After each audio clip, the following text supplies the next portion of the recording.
আচ্ছা, আমরা যে সকাল সন্ধ্যা গা দম করি, এগুলো তো হাদিসের কথা, আল্লাহ হেফাজত করবেন। কিছু বাস্তবতাও আছে। একজন জাদুকর যারা কুফরি কালাম করে, এরকম একজন সাক্ষাৎকার দিছে। তাদের কাছে কিছু জিন বশ করা থাকে, জিন দিয়ে কাজ করে। অনেকে গোপন তথ্য দেয়। কোনো কবিরাজের কাছে গেলে তো আপনার বাড়ি কোথায়, নাম কি সমস্যা, আপনারা কয় ভাই বোন, সব বলে দিতে পারে। তো মানুষ মনে করে যে জ্যোতিষী গায়েব জানে, অথচ গায়েব আল্লাহ ছাড়া কেউ জানে না। তো কিভাবে করে? তো বলে যে প্রত্যেকটা মানুষের সাথে একটা জিন থাকে, এটার নাম হচ্ছে কারিন। করিন এটা আরবি শব্দ, মানে হচ্ছে সঙ্গী। প্রত্যেকটা মানুষের সাথে একটা জিন থাকে। তো আমার সাথে যে জিন, এটার মনে করেন আমি বিভিন্ন সাধনা, বিভিন্ন কিছুর মাধ্যমে এটাকে বশ করছি। এটা আমার কথা শুনে তা আমার কাছে যে আসে, আমি আমার জিন দিয়া তার জিনের সাথে একটা সম্পর্ক করাই, কানেকশান করাই। ওই জিনটা, ওটা তো সবসময় আপনার সাথে আছে, কোথায় গেছেন, কি করছেন, সব জানে। তো সে বলে দেয় এই জিনের কাছে, আর এই জিন ওই জ্যোতিষীর কাছে সংবাদটা পৌঁছায় দেয়।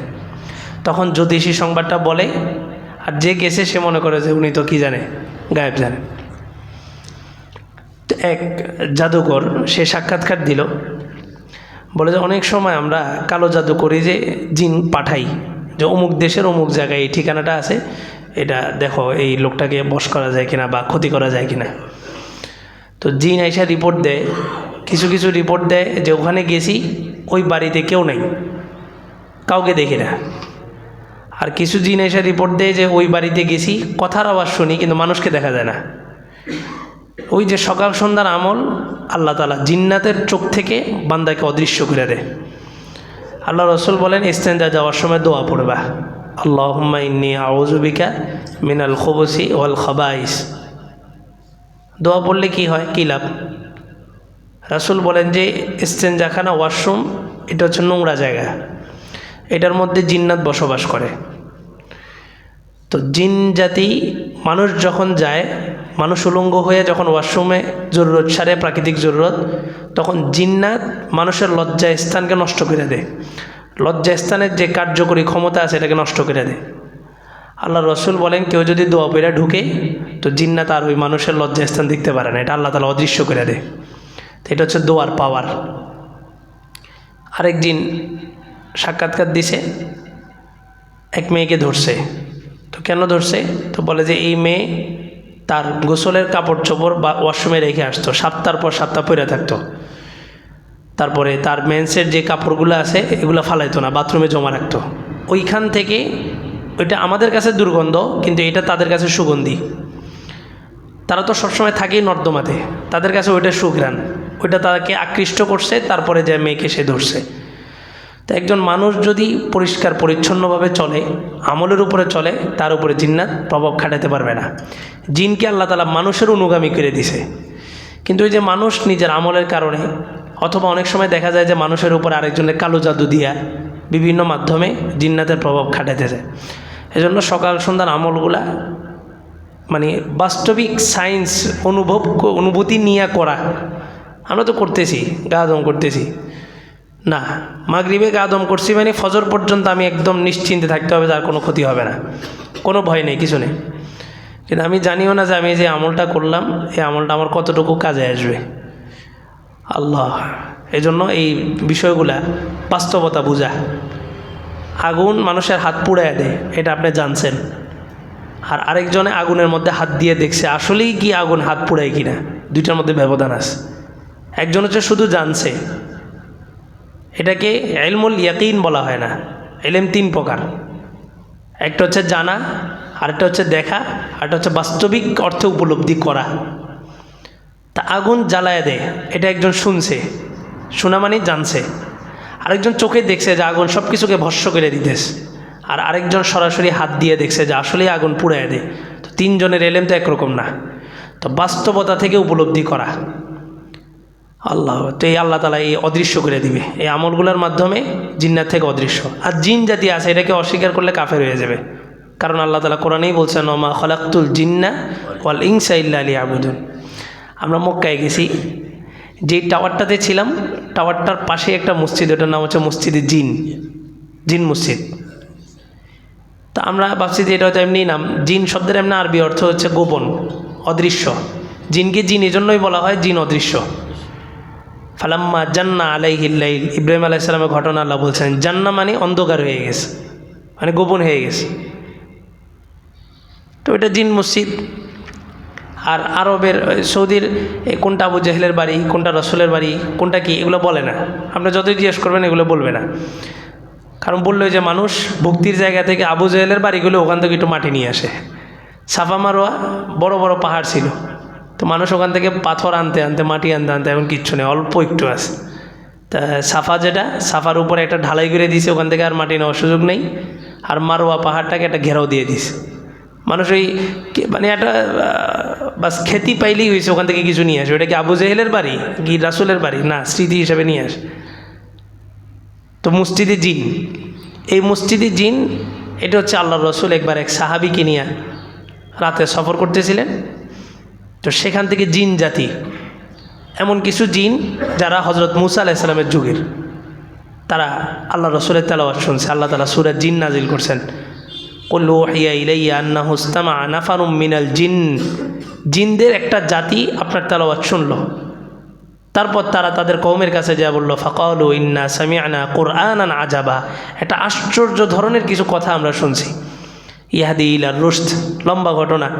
তা আল্লাহ রসুল আবদুল্লাহ ইবনে মাসউদ, সম্ভবত এই সাহাবী আবদুল্লাহ ইবনে মাসউদকে একটা গোল দাগ দিয়ে দিয়েছেন, চক দিয়া, দায়রা বলে আরবিতে। তো বলছে তুমি এটার ভিতরে থাকো, এটার বাহিরে গেলে তোমাকে কিন্তু ক্ষতি করবে। কারণ তারা তো এখনও দাওয়াত পায়নি, তারা এক জায়গায় একত্রিত হয়েছে, রাসূল তাদের কাছে যাবেন, দাওয়াত দিবেন রাত্রে গভীর রজনীতে। তো আবদুল্লাহ ইবনে মাসউদকে ওখানে রেখে রাসূল দাওয়াত দিতে গেছেন জিন জাতিকে। ওই যে দায়রা দিয়েছেন গোল বেষ্টনী, ওইটার উপরেই মসজিদটা নির্মাণ হয়েছে, এই জন্য ওইটাকে মসজিদে জিন বলে। ওখানে এই সব মসজিদগুলোতে হেরেমে আজান হইলে তারপর সব মসজিদে আজান হয়। হেরেমে যে খুতবা দেওয়া হয় সব মসজিদেই একই রকম খুতবা, রাজতন্ত্র আর কি ওখানে সজে। তো এই মসজিদে জিন, এবং এই জিন জাতির দুই প্রকার। একটা হচ্ছে শয়তানের অন্তর্ভুক্ত, যেমন ইবলিস। ইবলিস তো জিনদের সর্দার ছিল, পরবর্তীতে তার কাজের কারণে সে কী হয়ে গেছে, ইবলিস হয়ে গেছে, শয়তানদের প্রকার। আরেকটা আমাদের সমাজে বলে ভূত পেতনি। এই ভূত পেতনি না, ওই জিনের যে খারাপ প্রকারটা আছে ওইটাকে ভূত পেতনি বিভিন্ন নামে আখ্যায়িত করা হয়। আর জিনদের ভিতরে সবচেয়ে দ্রুতগামী যেটা, ওটাকে বলা হয় ইফরিত। ওই যে সুলাইমান আলাইহিস সালাম বলছে, কে আসো যে দ্রুত বিলকিস আসার আগে বিলকিসের সিংহাসনটা নিয়ে আসবা। ফাকালা ইফরিতুম মিনাল জিন ক্বালা আনা আতিকা বিহি ক্বাবলা আন ইয়ারতাদ্দা ইলাইকা তারফুক। তো ইফরিত নামে একটা জিন দাঁড়ায় বলছে যে আমি আনতে পারবো, আপনার চোখের পলক পড়ার আগে আমি সিংহাসন নিয়ে আসতে পারবো। একজন বলছে আপনি বসা থেকে দাঁড়ানোর আগে আমি নিয়ে আসবো। সুলাইমান আলাইহিস সালাম বললেন এর চাইতে বেশি স্পিডে কেউ আনতে পারবে নাকি? তা আরেকজন দাঁড়ায় বলছে যে আপনার চোখের পলক ফেলতে দেরি হবে, সিংহাসন এখানে উপস্থিত হতে দেরি হবে না। তো চোখ খুলে দেখে যে পাশে সিংহাসন, বিলকিসের সিংহাসন নিয়ে আসে। তো জিন জাতির ক্ষমতা আছে, অনেকে জিন দিয়ে কাজ করায়। জিনকে আমাদের অনুগত করা হয়েছে, আমাদের জন্য গোলাম বানানো হয়নি। এই যে আমরা বোতলে বইরা দিয়ে, কবিরাজ বোতলে ঢুকাই দিয়া ফালাই দিস। তো একটা জিন, তারা 2500-3000 বছর পর্যন্ত হায়াত পায় এক একটা জিন। তো এমনও জিন আছে যে মুসা আলাইহিস সালামকে দেখছে, তা আল্লাহ রসুলের যুগে ঈসা সে ছিল। ওই যে রাসূল যে গুহার মধ্যে আশ্রয় নিছেন, ওখানে একটা সাপের বর্ণনা আসছে, যে সাপটা হযরত আবু বকরকে দংশন করছিল। ওই সাপটাও তো একটা জিন ছিল। মুসা আলাইহিস সালামের যুগে তাওরাত, ইনজিল সব কিতাবে রাসূলের বর্ণনা পাইছে। এরপর আল্লাহর কাছে দোয়া করছে যে আল্লাহ আমাকে শেষ নবীর উম্মত হওয়ার তৌফিক দান করেন। সাপ হয়ে গর্তের মধ্যে ঢুকেছিল। এরা লম্বা সময় হায়াত পায়। তো এরা আমাদের গোলাম না, আমার দরকারও বা কি এরে বশ করা। তো যারা বশ করে টাকা ইনকাম করতেছে, তাবিজ দিতেছে, এটা দিতেছে, ওটা জিন বশ করে রাখছে। তো হয় কি, যে কবিরাজ ম্যাক্সিমাম কবিরাজের সন্তান মানুষ হয় না, শেষ করে ফেলে, মেরে ফেলে। আমাদের সদর হাসপাতালের মসজিদের ইমাম সাহেব, ওনার ছেলেটা মেরে ফেলছে, মাওলানা জাফর সাহেবের ছেলেটা মেরে ফেলেছে। অধিকাংশ কবিরাজদের ছেলেবেলেরা ওভাবে হতে পারে না, কারণ এই জিন যেটারে আপনি আটকাইছেন, মারছেন, ধরছেন, এর জাতি আছে না। আর এর হায়াত তো 3000 বছর, আপনার হায়াত তো 70-80 বছর, পুরো বংশ শেষ করে দিবে, নসল শেষ করে দেবে। এই জন্য রাসূল আমল শিখিয়ে গেছেন, আমলগুলা করা। আর এখন এই কিয়ামতের আগ মুহূর্তে মানুষ এবং জিন্নাতের চলাচল খুব কাছাকাছি হয়ে যাবে। দেখবেন এমন কিছু রোগ হয়েছে যে রোগের কোনো ডাক্তার ধরতে পারে না, বিভিন্ন জায়গায় চিকিৎসা চলতেছে। মূল সমস্যা এটা, বাচ্চা অতিরিক্ত দুষ্ট। আমার এক গার্ডিয়ান আমার সাথে ওমরায় গেছে, তার একটা বাচ্চা আছে, বাচ্চা নিয়ে গেছে। ওই চাইল্ড এখানে কি জানি একটা চিকিৎসা আছে বাচ্চাদের, তো এরা বলছে যে মোবাইল দেখায় খারাপ হয়ে গেছে বাচ্চাদের হাতে। মোবাইলেরও একটা সমস্যা থাকে, বাকি অধিকাংশ বাচ্চা যখন দেখবেন যে বেশি দুষ্টামি করে, বুঝবেন যে এটার উপরে কী আছে, প্রভাব আছে। আর যে বাড়িগুলো বন করা হয়েছে, গত মাসখানিক আগে কবিরাজের সাথে সাক্ষাৎ হয়েছে, মেজফুবা বললেন যে বন্যার পানি যে ঢুকছে বাড়িতে, বের হয়েছে, এতে ওই ঘর বন করছে যে বনের কার্যকরী ক্ষমতাটা শেষ হয়ে গেছে। বন করার পরে কিছু নিয়ম থাকে, ঘরে আপনি ঢুকতে আপনাকে সেফটি দিবে। তো এখন বন্যার পানি তো চতুর্দিক থেকে বন্যার পানি আসছে, পানির সাথে তো বিভিন্ন জনে বিভিন্ন জায়গায় যে তাবিজ রোপণ করছে ওগুলো উঠে গেছে পানির সাথে। তো এই পানির কারণে অনেক জায়গায় বাড়ি বন নষ্ট হয়ে গেছে। যাই হোক, সর্বোপরি আমল, এটা বুঝছেন তো যে আমরা আমলের মাধ্যমেই একমাত্র নিরাপদ। আল্লাহ তাআলা আমাদেরকে তাদের থেকে অদৃশ্য করে দিবেন। আল্লাহ।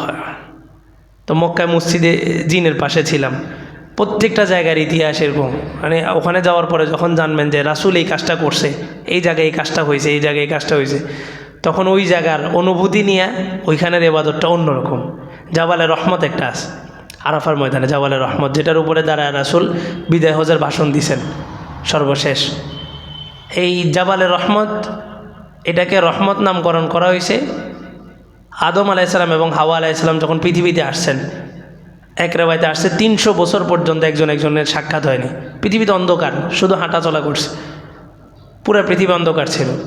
এরপরে আদম আলাইসালাম রব্বানা যালামনা আনফুসানা ওয়া ইল্লাম তাগফির লানা ওয়া তারহামনা লানাকুনান্না মিনাল খাসিরিন, এই দোয়াটা পড়ছেন, আল্লাহ তাআলা আদম আলাইসালামকে মাফ করে দিয়েছেন।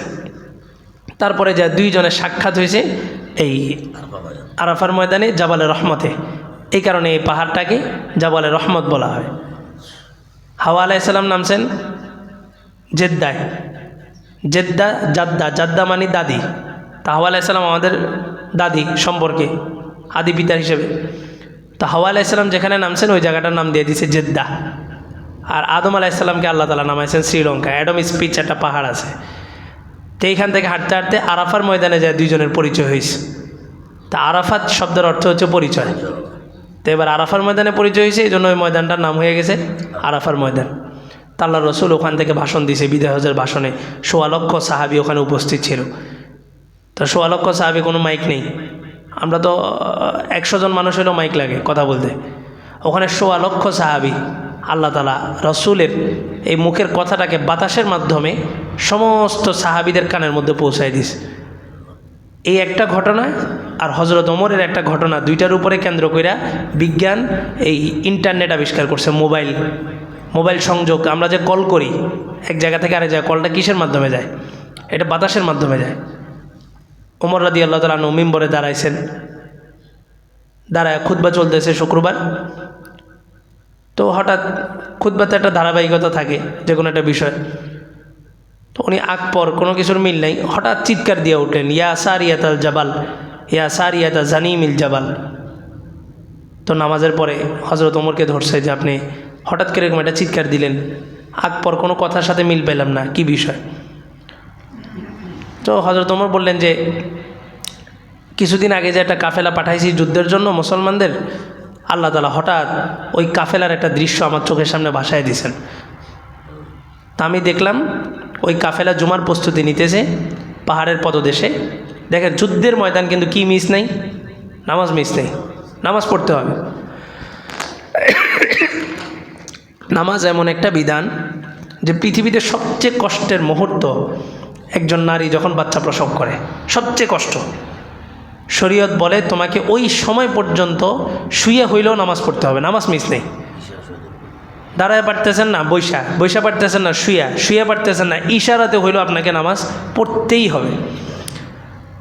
তো বলে যে আমি দেখলাম যে পাহাড়ের পদদেশে এরা নামাজের প্রস্তুতি নিতেছে, অথচ ওই পাহাড়ের পশ্চাৎই একটা শত্রুর দল শক্ত বাহিনী শক্ত প্রস্তুতি নিয়ে তাদের উপর হামলা করার জন্য কাছায় গেছে। তখন আমি তাদেরকে উদ্দেশ্য করে বললাম যে তোমরা তাড়াতাড়ি পাহাড়ের পিছনের ব্যাপারে সতর্ক হও, অ্যালার্ট করলাম। তো মুসলমানরা বললেন যে আপনার আওয়াজ এত দূর পৌঁছবে? তো হযরত ওমর বললেন যে আল্লাহ আমার সামনে দৃশ্যটাকে উপস্থাপন করতে পারছেন, ওই আল্লাহ আমার আওয়াজটা ওখানেও পৌঁছাইতে পারবেন। তো মুসলমানরা বিশ্বাস করছে, কিন্তু কিছু মুনাফিক ছিল, ওরা বিশ্বাস করেনি। ওরা হুদুদে মাক্কা, এই মদিনার যে সীমানা আছে বাউন্ডারি, ওখানে যা অবস্থান করতেছে। পরের সপ্তাহে তো কাফেলা আসছে, আসার পরে দৌড়ে গেছে মুনাফিকগুলা, বলে যে খুব হাস্যকর একটা ঘটনা ঘটছে। এই যুগে হইলে মনে করেন এখন তো আপডেট, ওই যে কানের ভিতরে ছোট্ট মেশিন ঢুকাই দিয়ে পরীক্ষার হলে নকল করে না বাচ্চারা, কানের ভিতরে ছোট্ট মেশিন একটা ঢুকাই দিয়ে, চিপ শোনেন নেই, ছোট্ট একটা মেশিন ঢুকাই দিয়েছে, বাস এটা দিয়ে কথা চলতেছে, ও লিখতেছে। তো এই যুগে হইলে আমরা হয়তো মনে করতাম যে কানের ভিতরে কিছু আছে বা ইন্টারনেট বা কিছু দিয়ে খবরটা পৌঁছেছে। ওই যুগে তো যত বড় মুসলমানই হোক, যত বড় ইমানদার হোক, এই কথাগুলো বিশ্বাস করা কঠিন। তো মুনাফিকরা যায় হাসি ঠাট্টার সাথে বলতেছে ওমর এরকম একটা পাগলামি করছে জুমায়, তোমরা কি কোথাও ওমরের আওয়াজ পাইছিলা? তো ওই যেই দল আসছে ওই দল বলে যে এটা কি গত সপ্তাহ জুমার ঘটনা? তো মুনাফিকরা বলে যে কেন, কীভাবে বুঝলা? বলে যে গত সপ্তাহ জুমার সময় আমরা এরকম নামাজের প্রস্তুতি নিতেছিলাম, হঠাৎ আমরা স্পষ্ট হযরত ওমরের কণ্ঠে গগন বিদারী চতুর্দিক থেকে একটা আওয়াজ প্রতিধ্বনিত হয়েছে, ইয়া সারিয়াতাল জাবাল ইয়া সারিয়াতা জানিমিল জাবাল। আমাদের কাছে মনে হয়েছে যে হযরত ওমর ওই মাঠের কোনো একটা পাহাড়ের উপর থেকে আমাদেরকে ডাক দিছে। আমরা সাথে সাথে নামাজের ছত্রভঙ্গ, কাতার ভাঙিয়া ছত্রভঙ্গ হয়ে আমরা পাহাড়ের চূড়ায় চলে গেছি, শত্রুদলকে মোকাবেলা করছি। তা আওয়াজটা আল্লাহ তাআলা এত দূর পর্যন্ত পৌঁছায় দিয়েছেন। তো এটা ওনাদের ইমানি শক্তি ছিল। এ বাতাস কাদের জন্য বানাইছে? আমাদের জন্য। এই জমিন সব আমাদের জন্য, কিন্তু এখন জমিনও কথা শুনে না, বাতাসও কথা শুনে না, বৃষ্টিও কথা শুনে না, কিছুই কথা শুনে না। কারণ ওই যিনি আমাদের জন্য এই জায়গাগুলো বানাইছেন, আমরা ওনার কথা শুনি না। তো মক্কা মদিনাতে গেলে এই জায়গাগুলো যখন উপলব্ধি হয় যে এই জায়গাটাতে মুখে দাঁড়াইছে, এই জায়গাটাতে এটা, তখন এতদিনও নামাজ পড়ছি, এতদিনও দোয়া করছি, এতদিন বয়ান করছি, এগুলো একরকম। আর বাস্তবিক দৃশ্য দেখার পরে মানুষের জীবনে একটা পরিবর্তন চলে আসে। এই জন্য বলছে মাসাবাতাল লিন্নাস, ওই জায়গাটা এমন যে একবার গেছে তার বারবার যাইতে মন চায়। হুদাল লিন্নাস, গেলেই হেদায়েত, তবে শর্ত আছে। ওই দিনও একটা কাফেলা গেছে উমরায়, তো মুফতি সাহেব হুজুরের কাছে আসছে, আমিও যাওয়ার আগে দিয়ে সভাপতি সাহেব সহ গেছিলাম। হুজুর বলছেন যে ওখানে যাওয়ার পরে মানুষের জীবন পরিবর্তন হয়, এটা একদম 100% সত্য। হয়তো ভালোর দিকে হবে, না হয় খারাপের দিকে হবে। কেউ যদি ভালো তওবা আগের থেকে করে ওখানে যায়, তাহলে তার জন্য হেদায়েত। আর কেউ যদি গুনাহ করা অবস্থায় তওবা ছাড়াই ওখানে যায়, তো দেখা যাবে যে সে আগেও সুদের কারবারে জড়িত ছিল, আসার পরে সুদ আরও বেশি খায়। আগেও অনৈতিক কাজে জড়িত ছিল, আসার পরে অনৈতিক কাজ আরও বেশি করতেছে। তো ওখানে যাওয়ার আগেই ইসলাহ কইরা, নিজেকে সংশোধন কইরা, গুনার মাফ চায়, তারপরে যেতে হবে। আল্লাহ বলেন ওমাই ইউরিদ ফিহি বিইলহাদিম বিজুলমিন নুযিকহু মিন আযাবিন আলিম। পৃথিবীর কোথাও গুনার নিয়ত করলে গুনাহ লেখা হয় না, আবার গুনাহ করলেও গুনাহ লেখা হয় না। গুনাহ করার পরে আল্লাহ তাআলা এটা তওবার সুযোগ দেন, লম্বা সময় অপেক্ষা করা হয়। কিন্তু আল্লাহ বলেন বাইতুল্লাহর ভিতরে কেউ যদি গুনার ইচ্ছা পোষণ করে, ওখানে নুযিকহু মিন আযাবিন আলিম, তৎক্ষণাৎ তাকে শক্ত আযাব গ্রেফতার করে। এখন এটা নাই। সুফিয়ান সাউরি নাম শুনছেন না? একজন বড় বিখ্যাত বুজুর্গ। উনি কাবার চত্বরে এক নারীর দিকে ওনার নজর গেছে, এক কিতাবে আসছে ঘটনাটা।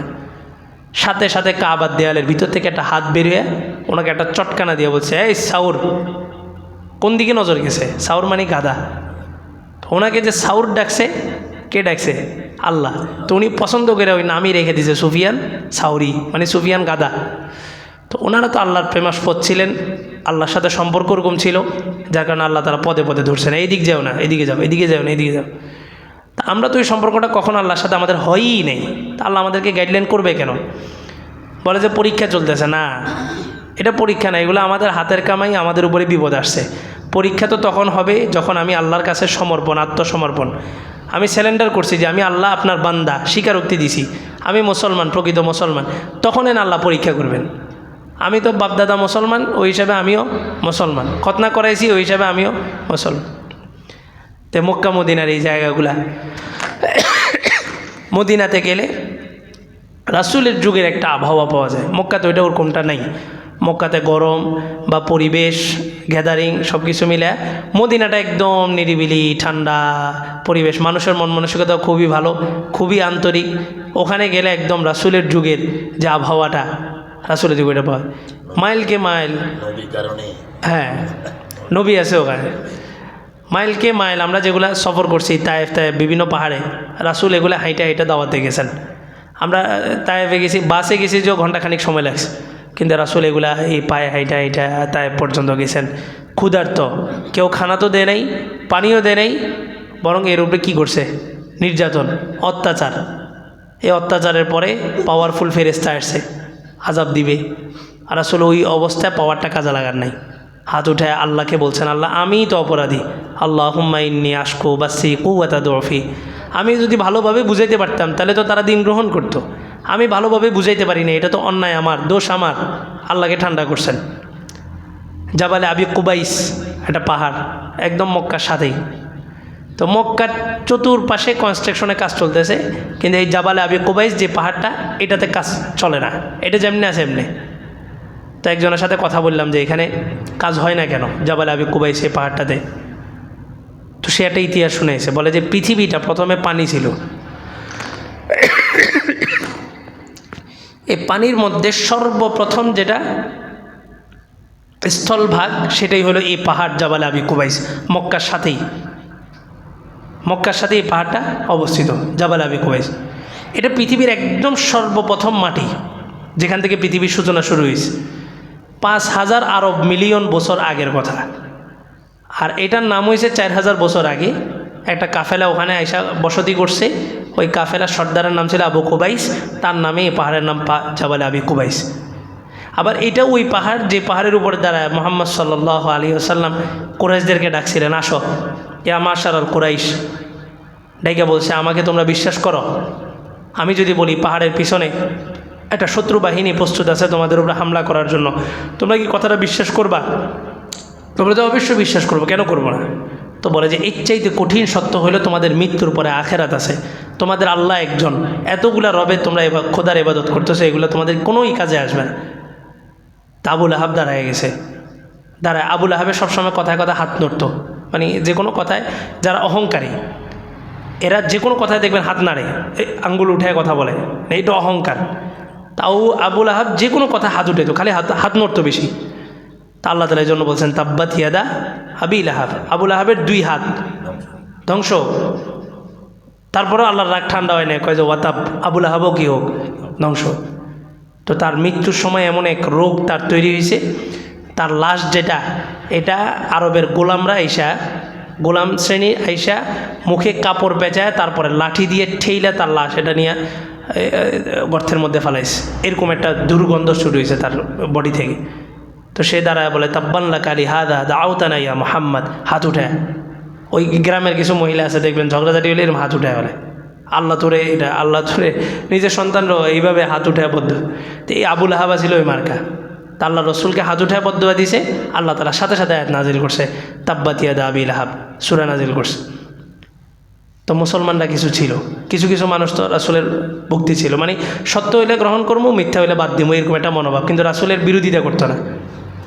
তারা বলল যে মুহাম্মদ তুমি যে সত্য নবী, আমাদের একটা প্রমাণ দেখাও। তো রাসূল সাল্লাল্লাহু আলাইহি ওয়াসাল্লাম, কিছু কিছু সময় থাকে মানুষ পরিপূর্ণ একবারে রুবুবিয়্যাতের মধ্যে চলে আসে, মানে মানুষের এমন একটা হালত তৈরি হয়ে যায় যে ওই সময় সে যেটা বলে আল্লাহ তাআলা সাথে সাথে ওটা করে দেয়। তো রাসূল রাগান্বিত হইয়া, যে মক্কার এই নিজের পরিবার, এরাই তো সবাই নিজের পরিবার, এদেরকে ডাকছে, যে রাসূলকে জীবনে কেউ কোনো দিন চোখে চোখ রেখে কথা বলে নাই, সম্মান দিছে, ওই রাসূলকে আবুল আহাব বদদুয়া করছে। তো রাসূল রাগান্বিত হয়ে বলে যে কি দেখতে চাও, এই চাঁদ দেখতেছো, চাঁদ, এটাকে আমি ইশারা দেবো, এটা দ্বিখণ্ডিত হয়ে যাবো। তো ওই মুসলমানরা বলে কি বলো, তো দেখাও তো একটু। তো রাসূল একবারে চাঁদকে ইশারা দিয়েছেন। বিজ্ঞানের সায়েন্স মিলাইতে গেলে অনেক সূত্র এলোমেলো হবে, তবে একদম স্পষ্ট হাদিসের কিতাবে আসছে যে এই জাবালে আবি কুবাইসের এই পাহাড়টার পিছনেই চাঁদ দ্বিখণ্ডিত হয়ে এসে পড়ছে। এই জাবালে আবি কুবাইস এই পাহাড়টা এখন হয়তো আপনার সায়েন্সের তথ্য ধরতে গেলে সায়েন্স বলছে এটা একটা উপগ্রহ, পৃথিবীটা একটা গ্রহ, পৃথিবীর চতুর্পাশে চাঁদ ঘরে, ওইটা উপগ্রহ, ওইটা আবার এটার মধ্যে ঢুকলো কীভাবে? সায়েন্স দিয়ে তো আর কোরআন হাদিস বোঝা যাবে না, কোরআন হাদিস দিয়ে সায়েন্স বুঝতে হবে। তা আল্লাহ রসুল একটা জজবার উপরে আইসে গেছেন, আইসে ইশারা দিয়েছেন, চাঁদ দ্বিখণ্ডিত হয়ে জাবালে আবি কুবাইস এই পাহাড়টার পিছনেই আইসা পড়ছে। তো ওই লোকটা আমারে বলল যে এটার আরও একটা ইতিহাস আছে, যে জমজমের পানি তোমরা খাইতেছ, এই জমজম মূলত মূল উৎপত্তিটা হচ্ছে এই জাবালে আবি কুবাইসের নিচ থেকে। জমজমটা তো দুনিয়ার পানি না, এটা তো জান্নাতের কানেকশান, বিশুদ্ধ মত অনুযায়ী এটা জান্নাতের পানি, জান্নাতি পানি। তো এটার মূল উৎপত্তি হয়েছে ওই জাবালে আবি কুবাইস পাহাড়ের নিচে, কিন্তু মুখটা খুলছে কাবার পাশে যায়, কিন্তু জমজমের মূল উৎপত্তি এখানে। তো ইঞ্জিনিয়াররা গবেষণা করে বলছে এই পাহাড়ে যদি কনস্ট্রাকশনের কাজে হাত দেওয়া হয়, ওই যে এক সাহাবীর চাক্কি ঘোরা শুরু হয়েছে, আটা বের হওয়া শুরু হয়েছে, উনি উকি দিয়ে দেখতে গেছে আর বন্ধ হয়ে গেছে। তা আমাদের দেশের ইঞ্জিনিয়াররা তো 10 লাখ করে নামায় 20 লাখ খরচ করায়, ওই দেশের ইঞ্জিনিয়ার তো ওইটা না, ওরা সব বলে যে আরব তাদের নৈতিক অধপতন হইতে হইতে হইতে হইতে যেই জায়গাটাতে এসে পড়বে, আমরা আমাদের নৈতিক উন্নতি হইতে হইতেও ওই জায়গাটাতে পৌঁছাতে পারব না। আরবকে কিছু গুণ আল্লাহ তাআলা দিছে, তারা নিরেট জিনিস ওখানে ব্যবহার করে, সবচেয়ে অত্যাধুনিক যন্ত্রগুলা সেখানে ব্যবহার করে, পৃথিবীর সবচেয়ে দামি টাইলস ওখানে ব্যবহার করে, সবচেয়ে দামি লাইট, সবচেয়ে দামি ফ্যান, সবচেয়ে দামি এসি, সব দামি দামি জিনিস ওখানে ব্যবহার করে। আল্লাহ রসুলের যুগে যখন বাইতুল্লাহ নির্মাণ হয়েছে, তো রাসূল এখন হাতেম একটা জায়গা আছে, হাতেম এটা বাইতুল্লাহর বাহিরে, কিন্তু এটা কিন্তু বাইতুল্লাহর অংশ ছিল। তো আম্মা যারা আয়েশাকে বলছিলেন যে আমার যদি টাকা পয়সা থাকতো তা আমি এই হাতেমটারে বাইতুল্লাহর সাথে অন্তর্ভুক্ত করে দিতাম। তা আম্মা যারা আয়েশা বললেন কুরাইশরা অনেক ধনী ছিল, তাদের টাকা ছিল না? বলে যে তাদের টাকা ছিল, কিন্তু যখন বাইতুল্লাহ নির্মাণ করতে গেছে তখন আব্দুল মুত্তালিব ঘোষণা দিছে যে একমাত্র হালাল টাকাই এখানে ব্যবহার করা হবে, কোনো হারাম টাকা এখানে ব্যবহার করা হবে না। তো বাস্তবিক অর্থে প্রত্যেকটা মানুষ ওই হালাল টাকাই ওখানে দিছে, হারাম টাকা কেউ দেয়নি। আমরা তো মসজিদ মাদ্রাসা বানাইছি হারাম টাকারে হালাল করার মাধ্যম। 10 লাখ টাকা ঘুষ আসছে, তো 1 লাখ টাকা মসজিদে দিয়ে 9 লাখ টাকারে কী করি? হালাল করি। তো তারা ওখানে ইঞ্জিনিয়ার যারা, তারা বলল যে এখানে যদি এই পাহাড়ে যদি কনস্ট্রাকশনের কাজ বা কোনো ডিজাইন বা পাহাড়টাকে যদি ভাঙার কাজে হাত দেওয়া হয়, তাহলে ওই জমজম ক্ষতিগ্রস্ত হবে। আর জমজম যদি একবার বন্ধ হয় ওইটা তো শেষ। একবার কিন্তু বন্ধ হয়েছিল, পরবর্তীতে আল্লাহ রসুলের বাবাকে স্বপ্ন দেখানো হয়েছে জমজম কোন জায়গায়, ঘটনা ইতিহাস পড়ছেন না? তারপরে রাসূল বাবা যায় দেখছে যে ভোর রাতে ওখানে কী করতেছে, কাক ঠুকর দিতেছে, ওই জায়গা থেকে পরে জমজমের খুব আবার বের হয়েছে। তো এটা জান্নাতের একটা কানেকশান, এই কারণে জাবালে আবি কুবাইস এই পাহাড়টাতে কোনো হাত দেওয়া হয় না। আল্লাহ, আমার এক ওস্তাদ ছিলেন জাকারিয়া সাহেব, শাইখুল হাদিস, মারা গেছেন। কেন মারা গেছেন? ওনার ডায়াবেটিস ছিল আর পায়ের ভিতরে ইনফেকশন হয়ে পরে মারা গেছে। তো হ্যাঁ, হুজুর বললেন, হ্যাঁ হুজুর আমাদের ক্লাসে এসে শুনাইছেন, কাজে আমি হজ করছি পুরা 40 দিন মক্কা মদিনার কোথাও জুতা পরি নেই। কেন? বলে যে আমি জুতা পরবো, এমনও তো হইতে পারে যে এই জায়গাটাতেই রাসূলের পা পড়ছে, ওই জায়গায় আমার জুতা পড়লো। তো উনি কষ্ট করে গেছেন, মরুভূমির বালু সব ওনার পা ঠোসা পইরা, এটার ভিতরে বালু ঢুকে ইনফেকশন হয়ে ডায়াবেটিসে ঢুকেছিল। দেশে আসার পর মাদাইনগর মাদ্রাসার খুবই আল্লাহর ওলি ছিলেন, শাইখুল হাদিস, বুখারী শরীফ পড়াই দেন, আমরা মেশকাত পড়ছি। এই 1 মাসের মতো ছিলেন, এটা থেকেই পরে হুজুর ইন্তেকাল করছেন। আমি ধোয়াইতে গেছি, তখন দেখলাম পায়ের বিভৎস অবস্থা। ওই বালুগুলোও পরিষ্কার করেন নাই, কয় যে মদিনার বরকত নিয়ে আসছি। এটা যার যার একটা রাসূলের ভালোবাসা, রাসূলের প্রতি।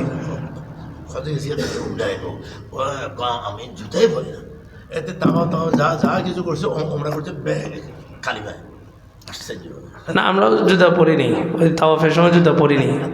এখন তো আপডেট, ওই টাইলস মার্বেল এগুলো ঠান্ডা থাকে, ওই সময় এত হয়েছে ব্যাগের ভিতর কাঁদে থাকে।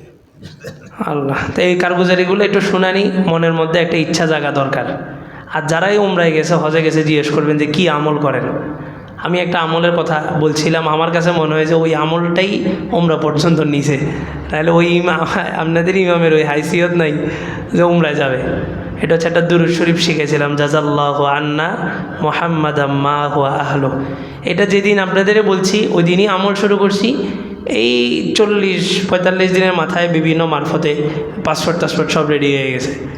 তো বিশ্বাস নিয়ে পড়লে ইনশাআল্লাহ অবশ্যই আল্লাহ তাআলা বাইতুল্লাহ জিয়ারত নসিব করবেন। জাযাল্লাহু আন্না মুহাম্মাদাম মা হুয়া আহলুহু।